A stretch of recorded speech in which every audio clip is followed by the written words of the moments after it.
სამინისტროდან დახარჯულ დიდ ფულზე და შეუსრულებელ პროექტებზე პასუხების გაცემა საგამოძიებო უწყებისთვის მოუწევს ინფრასტრუქტურის ყოფილ მინისტრს. დღეს კობახიძემ დაკავებების ახალი სერია არ გამორიცხა, თუმცა კითხვაზე ისევ ეძებენ თუ არა დაკარგულ ფულს პროკურატურაში გადაგვამის სამართა.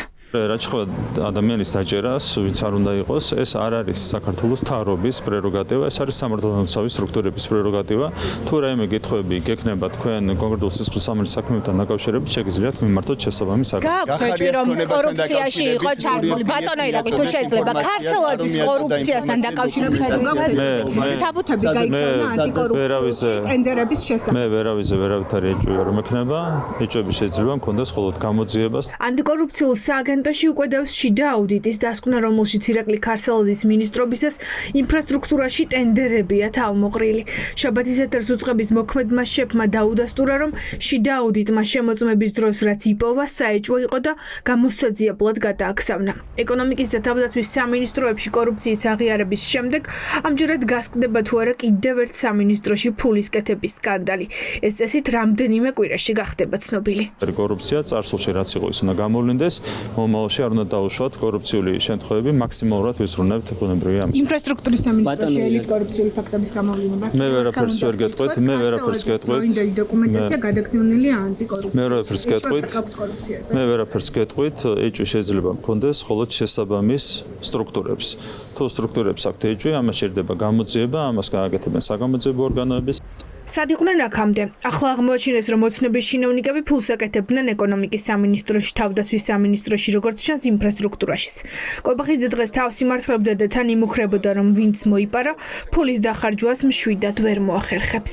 ვერავის ვერ უნდა გაუჩნდეს კორუფციულ დანაშაულში მონაწილეობის დუნება და თუ ვინმე იქნება მშავდებული კორუფციული დანაშაულისთვის, მას მოუწევს წლების განმავლობაში, ათწლეულების განმავლობაში საკუთარი დეკლარაციის წარდგენა და ვერ ისარგებლებს შესაბამისად სისტემაში იყო კორუფციის პრობლემა. ახლა რატომ ხართ ასე თავგამოდებით და გვიმტკიცებთ თუ უბრალოდ ებრძვით იმ ადამიანებს, ვინც გამშვით უკვე გუნდიდან. მადლობა რომ ჩვენი თავგამოდება დაინახეთ. თქვენ ამტკიცებთ რომ თავგამოდებით ებრძვით კორუფციას და მე მაინტერესებს უბრალოდ გაშვებულებს ებრძვით თუ მართლა კორუფციას ებრძვით. აქამდე როგორ რაც შეეხება ვადებს და რატომ ახლა და რა მანამდე და ეს შემდეგ. პირველ რიგში მე მინდა შეგახსენოთ რომ მე შარშან თებერვალში დავეგავე პრემიერ-მინისტრის თანამდებობა.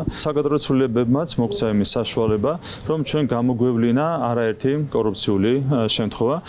ირაკლი ქარცელაძე ექს-პრემიერ ღარიბაშვილის გუნდის წევრად ითვლება. ირკვევა, რომ გამოძიება მხოლოდ მისით არ დაინტერესებულა. უკვე არაერთი ჩინოვნიკია გამოკითხული და მათ შორის სავარაუდოდ ჟანდაცვის ექს-მინისტრი ზურა ბაზარაშვილი და ღარიბაშვილის გარემოცვის სხვა წევრები. ბიძინა ივანიშვილს არა მარტო ქარცელაძე ყავს დასაჭერად გამზადებული, არამედ რიგში ყავს ასევე ჟანდაცვის ყოფილი მინისტრი აზარაშვილი, ღარიბაშვილი, მისი ათესავები თუ სხვათა შორის. ამიტომ დროის საკითხია, როდის დაჭირდება მათი დაჭერა, ერთი რამ უნდა იცოდნენ, ბიძინას უკვე სასამართლო მათთვის ჩატარებული აქვს, განაჩენის გამოტანილი აქვს, ამიტომ 4 ოქტომბრამდე მოასწრონ და თავად თქვან და გაშიფრონ ბიძინა ივანიშვილის ის კორუფციული მაფიოზური სქემები, რომლებშიც ის წლების განმავლობაში მონაწილეობს ქართველი ხალხის წინააღმდეგ. თუ ქართულ ოცნებას კორუფციასთან ბრძოლა უნდა და ამისთვის დიდი დროც ჰქონდათ. წლებია ბიუჯეტიდან დიდი ფული იჭრება, მხოლოდ ინფრასტრუქტურის ათობით მაგალითის მოყვანა შეიძლება. გარდაბნის სოფლებში წყლის პრობლემისთვის სამუშაოები 2 წლის წინ უნდა დაეწყოთ. კომპანიას ამასაც 3 მილიონი გადაუხადეს. წყალი ისევ არ აქვთ.